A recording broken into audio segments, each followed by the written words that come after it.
Hey everybody, and welcome. Good morning to the Charles Matthews Show. And how you doing? I know it's long weekend, and it doesn't really feel like long weekend, but it is. So we're gonna get you up, get you going, and have some fun. I have a great gentleman coming up right now. So let's get the show started. You waited long enough. Let's have some fun. Let's go.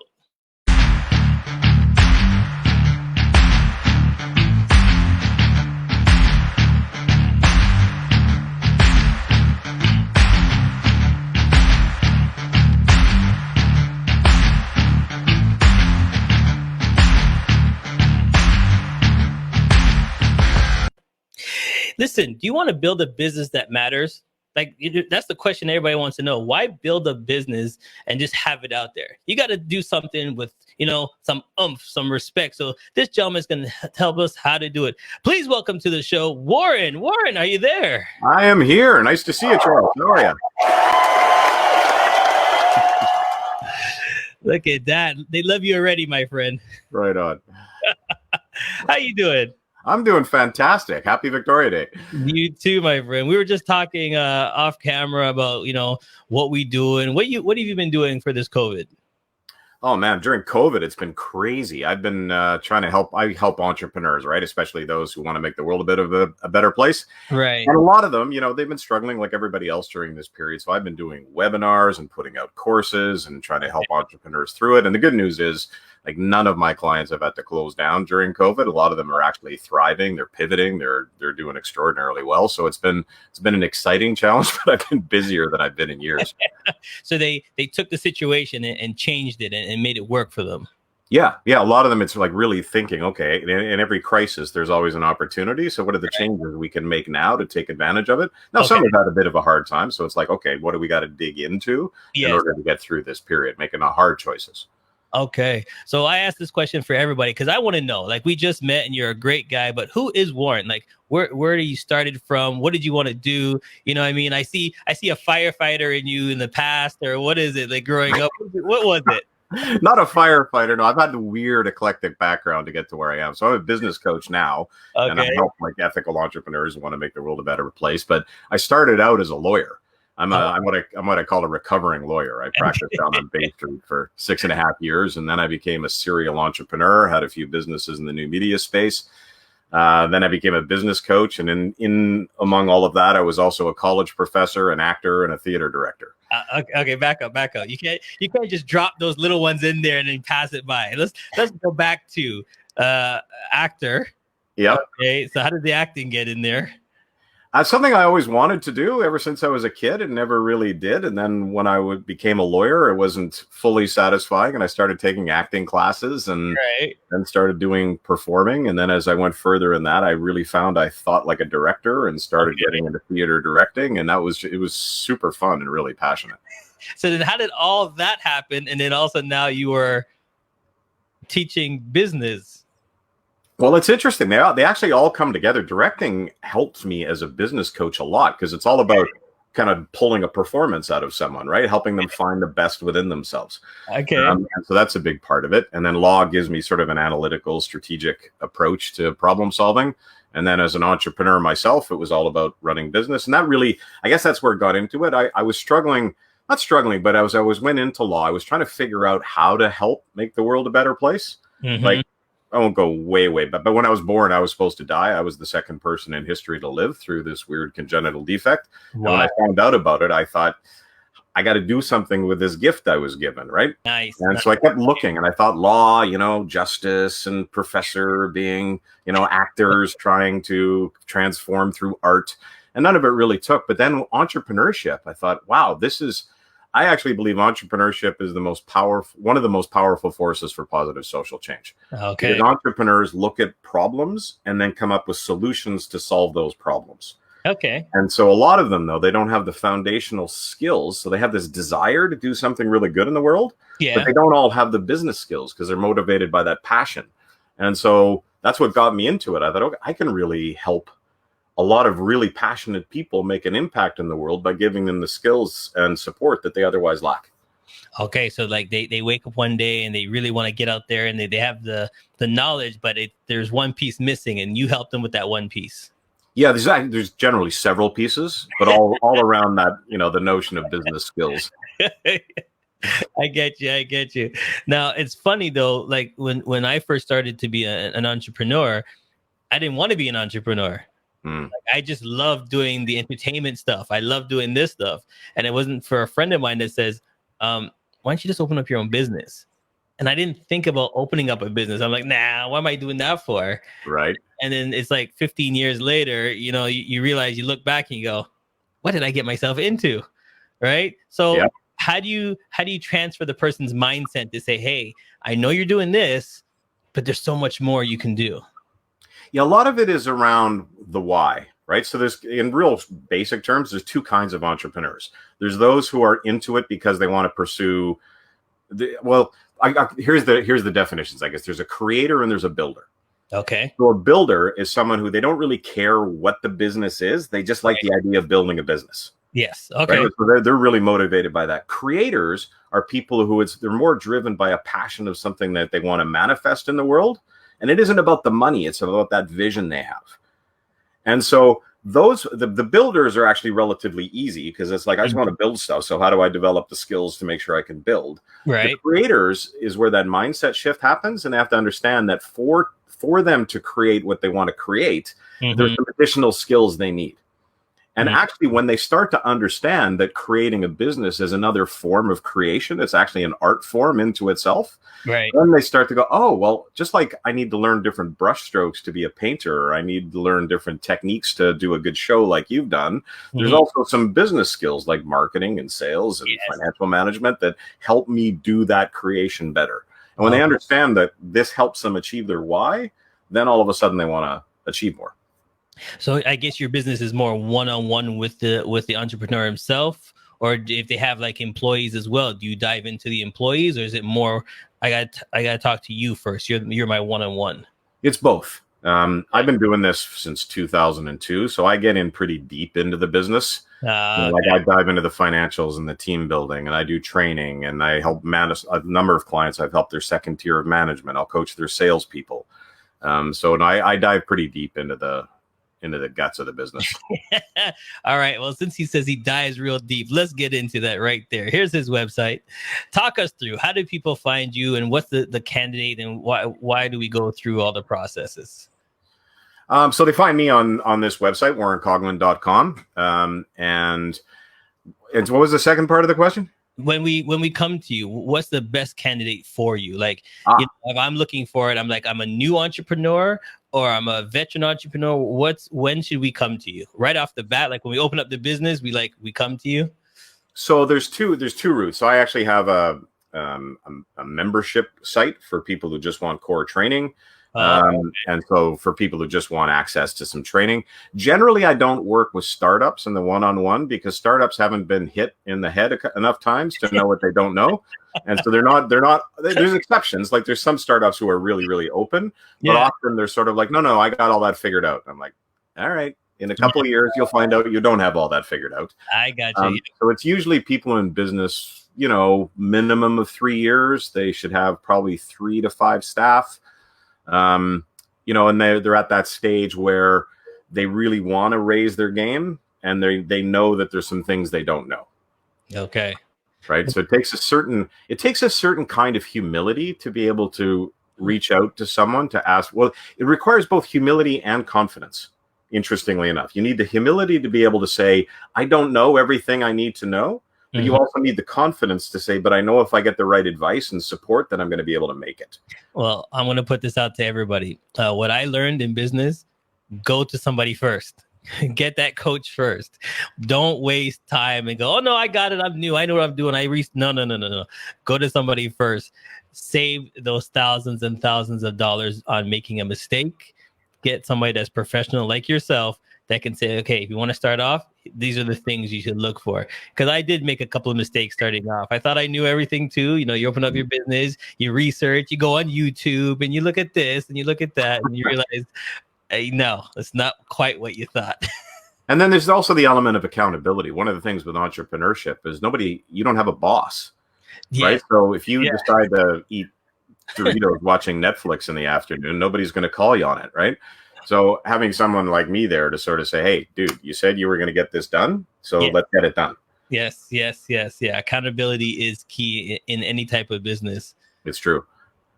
So then do you stay with us? Is it a long course? Is it 2 years, 1 year? Do you come in? How does it work with us one-on-one? Yeah. So in the one-on-one, it's not a course. I don't work off a curriculum. And I differ from some coaches that way. I look at where you are.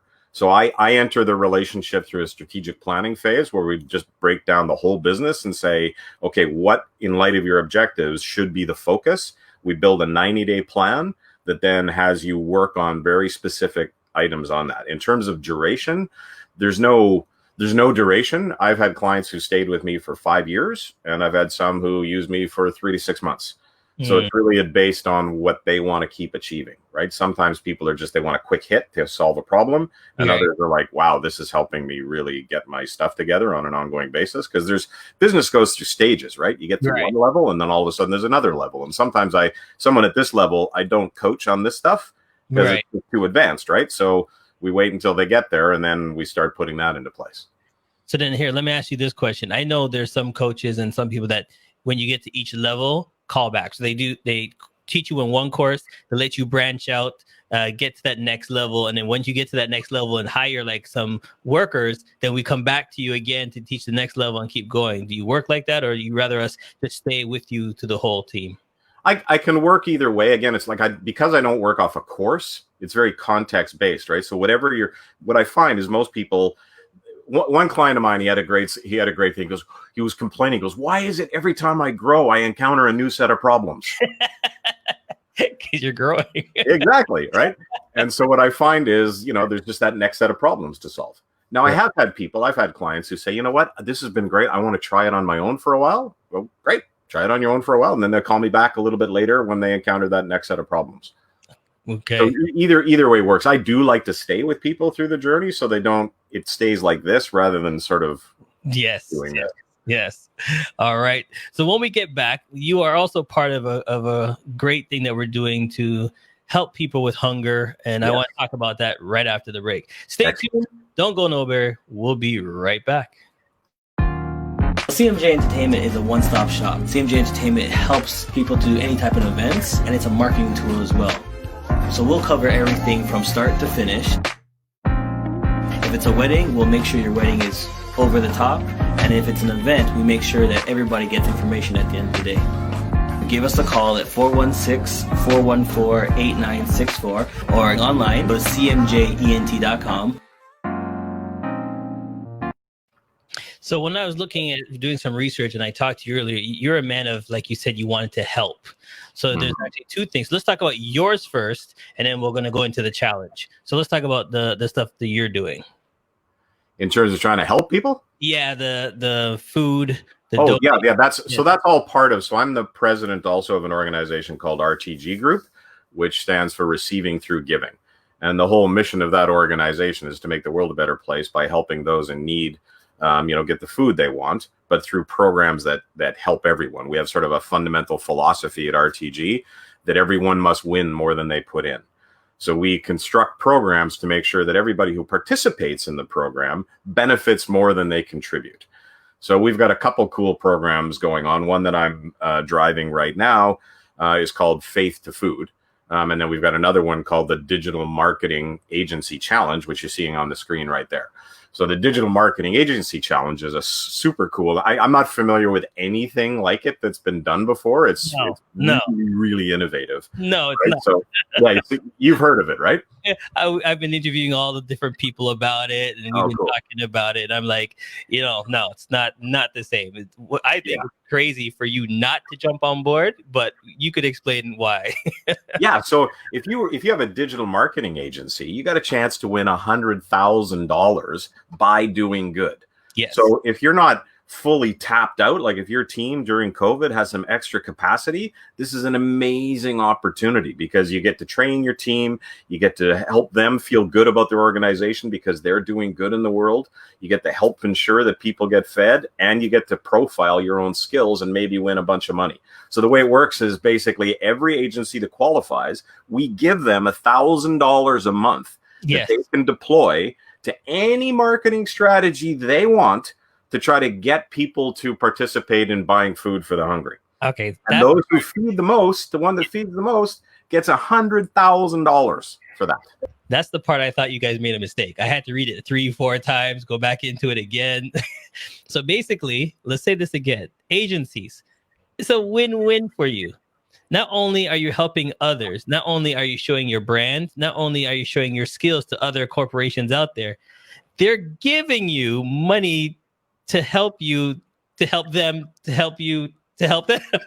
Exactly. I love saying this every time. It's a win-win. It makes no sense. It says right here, we're starting June 1st, right? Yep. And we're going to August 31st. It's a pre-date of May 21st. You can pre-register, go online. It's easy steps, right? Oh, yeah. Yes. And when we talked about it, you just go here, apply, and then you just put in your information, and then that's it. That's it. And then they'll look at you, they'll research you, and if you qualify, boom, you're one of how many that are going to receive $1,000 to show your skills to come back out. It's like a race car driver. Here, take this car, drive around the track. Let's see how good you are, and then come back. And then if you are good, we'll give you more money at the end. Exactly. Yeah, we'll put the gas in your car. And one of the things that's interesting for a digital marketing agency is think of the ability to experiment. Maybe there's some techniques you've wanted to try, some creative efforts, but you haven't been able to convince a client to be able to do it yet. We're getting $1,000 where you can innovate like crazy. If you've got a theory that, I think this is going to be a really great lead generation or conversion tactic, right? You can deploy the $1,000 to try that and validate. And if it works, boom, all of a sudden you can say to your clients, look at what we've done. We deployed this technique you've been resistant on, and we won as a result of that. Yes. Every single client is going to want to talk to you after that. Right. What is $100,000? Some good old-fashioned philanthropy. And if you're starting off, this is the thing this is the thing that really, really gets me. If you're starting off, say you're a new marketing team out there, this is a real fantastic way of branding yourself to get yourself out there to other corporates. You know what I mean? Everybody's starting off slow and they're like, well, we need capital. Here's your capital. Exactly. Here's your thing to start. So why would you not try it? Right? Yeah, that's a hard question to answer. Like, it's really, there's no reason not to, because even if you don't win the $100,000, you can say to every prospect and every client, even during COVID, we're a company that still cares about the community. Yeah. And so we did this initiative and we succeeded in feeding X number of people. Yes. There's no way that can be a bad story. No, it's not.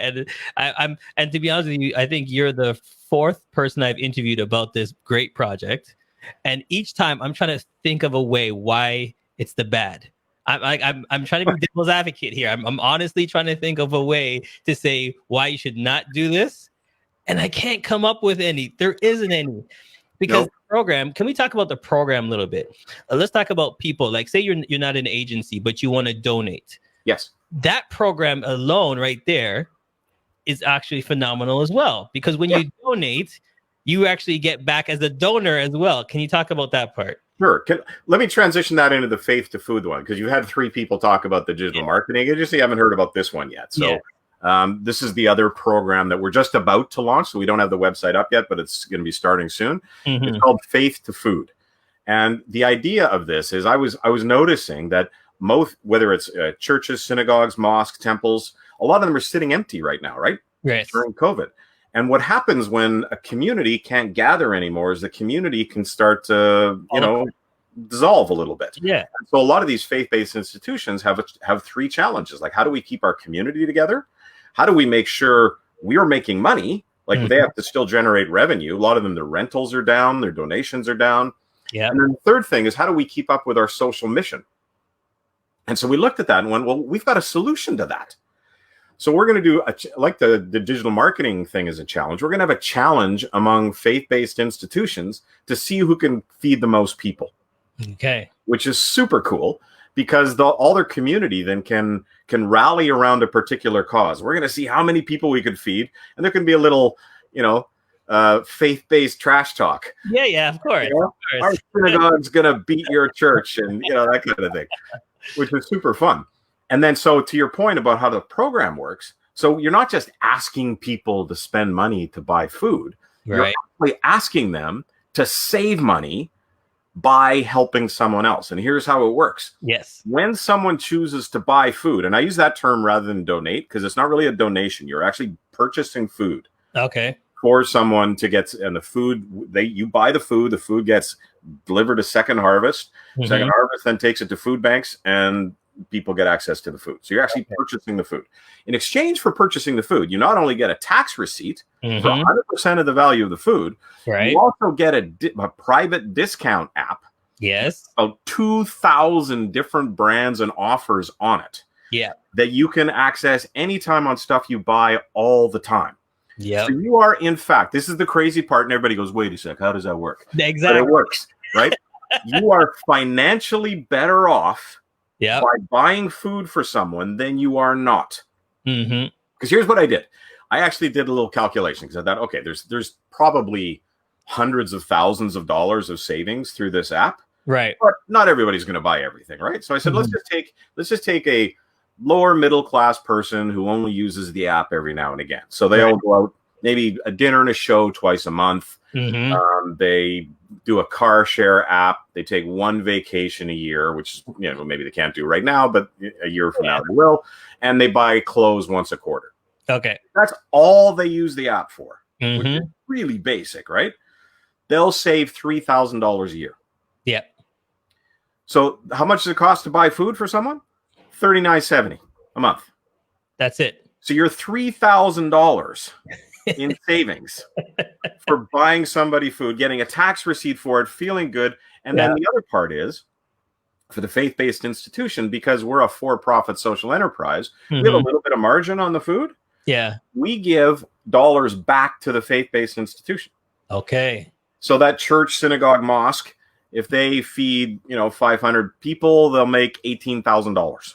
Right. That replaces a whole bunch of rental fees or donation fees. So again, it's one of these, why would you not do that? Why would you not share this with your congregation or members, that this is a way that we can, as a community, help a bunch of people, generate revenue for the church, and rally together as a community, and maybe kick the butt of the church down the street. I love it. See, this is what I was trying to figure out. How there's nothing wrong. So, like you say, I'm not going to say donate. I buy the food. Yeah. Okay. Instantly, as a business person, I get a tax receipt. Yep. Okay. Boom. That helps melt for me, my business for later on. Tax time. Boom. Or an individual. Like, it doesn't even have to be a business, right? An individual gets a tax receipt. Okay. So later on, now I want to take my wife out to dinner. And I go, wait a minute. I got this app. I can take out the app, go to these places, and get some type of discount for taking my wife out to dinner. And all I did was help somebody else out. And now I get to take out my wife for a discount dinner. Yes. Again, I'm trying to figure out why I would not do this. Right. And then, and what you're saying is what's so interesting. And it's probably the biggest challenge we've had. Yeah. Because it is so, and here's the thing, we kind of bleed over that everyone must win before it puts in. But anytime we put a program together, we actually map out the stakeholders. Okay. And we say, are they winning? Yes. If not, then we change the program. Okay. Like, it's a foundational philosophy we have in the business. And so sometimes when people hear it, because we live in a society where there's so much sort of agendas and fake news and people not trusting each other, that everyone's always looking for the angle. Like, this can't be that good. The number of times I've heard people say, that can't be that good. Yep. And we're saying, no, it is. Like, we've constructed it really intentionally. Right. Make sure that everybody wins. Everybody's a winner. And then here's the one thing I've actually never gone through, because I was so flabbergasted on how brilliant this is. I never talked about, how do we register to be a buyer? Do we do it monthly? Is it off our credit card? Do we send the money in? Do we get to pick the food? Like, I've never really dived into it. I was always so flabbergasted about how great this is. I never really asked these questions. So let's dive in. I'm going to register myself. How do I do it? What do I do? So if you're participating in the Digital Marketing Agency Challenge, so the marketing agency will send out their campaign. Someone will respond to the campaign by going to a landing page, basically, right? A sales page. And on that page, you just choose how much food you want to buy. So it's just like any e-commerce transaction. It's very simple. It's got, the whole secure back end. And you just say, I want to feed that many people. And then it just takes your credit card. Okay. Right? Same thing with Faith to Food. If a member of the congregation says, hey, Mary, my neighbor, how'd you like to make money by saving someone else, or save money by saving someone else, helping someone else? She goes, sure. Here's the website you go to. Just click. You send them an email or just give them the website, and it's the exact same thing. You just say, this is the number of people I want to feed. Click. Take your credit card, you get your tax receipt, you get your discount app, and it's good to go. Now, the food, so you asked about the food itself. Yeah. So the food is interesting because we tried to think through stakeholders, right? So we're the stakeholders in this case. Well, there's different kinds of people who are in need, right? There's homeless people. There's people who are just, food challenged at home. There's kids in schools. So we thought, how are they going to use it? Like, there's a lot of programs out there, like at a school, where there's food being cooked, right? And yes. But that's hard for someone who's homeless. That's if you're a kid who's ashamed or embarrassed about needing food, you don't want everybody to see.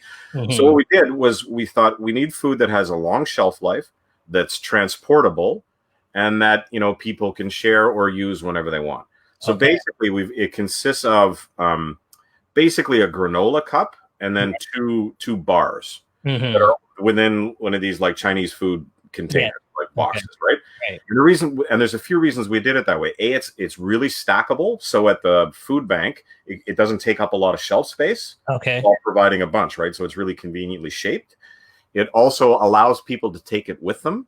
So someone who lives on the street and doesn't want to, is nervous about leaving their stuff outside, they can just take it with them, right? And they don't have to eat it all together at one time. They can use it whenever they want. Does that make sense? That's a brilliant idea. Yes, it is. Yeah. So what I'm doing right now is putting up some contact information on the screen. If they want to contact you, we're going to go down by down. Please don't hesitate, because this is a phenomenal challenge. I want everybody to get involved. If you are a member of a faith-based institution, tell your minister, rabbi, imam, tell them about this and say they got to get involved, because we don't want that other group doing more than we did. And again, it's a win-win for the church. It's a win-win for the community. The community is bonding together to help other people, and you're helping out your church at the same time. All right. Well, my friend, it's been a pleasure to meet with you. It's been a pleasure. It's been a treat. Before I let you go, there's something we always do. It's called the Queen Wave. This is your opportunity to wave to anybody and say hi to anybody out there that might be watching. This is your opportunity. Go ahead. To my daughter, Ayanna, I love you. There you go. I love it. I have Daddy's little girl too. She's upstairs, and they just melt your heart. Oh, totally. I know. Totally. Don't get me started. Yep. And then I'm about to go play basketball with my son, maybe outside. So nice. It's a little wet out there. Good luck with that. Yeah. Well, we'll got to get it done. This is COVID style. Thank you so much. Once again, please don't hesitate. Here, I'll put up the website one more time. Go on, do the challenge. It's phenomenal. And I thank you, Warren, for taking the time to help us out. Oh, thanks for having me here. It was great. All right. We'll talk to you next time. Cheers. Listen, everybody. I keep bringing them on to show you that is a phenomenal program. And now, if you heard, he just introduced another program to help all the churches. So if you belong to a church and you're like, hey, pastor, this is a great opportunity. We can help others, bond together, help people. This is what you should be doing. So don't hesitate. And as I tell you always, you didn't have to, but you did. Thanks for watching. We'll see you next time. Has come to an end, but the fun doesn't have to stop here. If you have any questions, suggestions, or feedback, head over right now to Twitter and Facebook and like, share, and get involved. Join us next time. Please be advised that this podcast is meant for educational and informational purposes only and is in no way a replacement for legal or medical advice. The opinions contained within are solely those of the interviewers and interviewees and should be received as so. Those seeking help or advice are encouraged to obtain professional legal and medical services.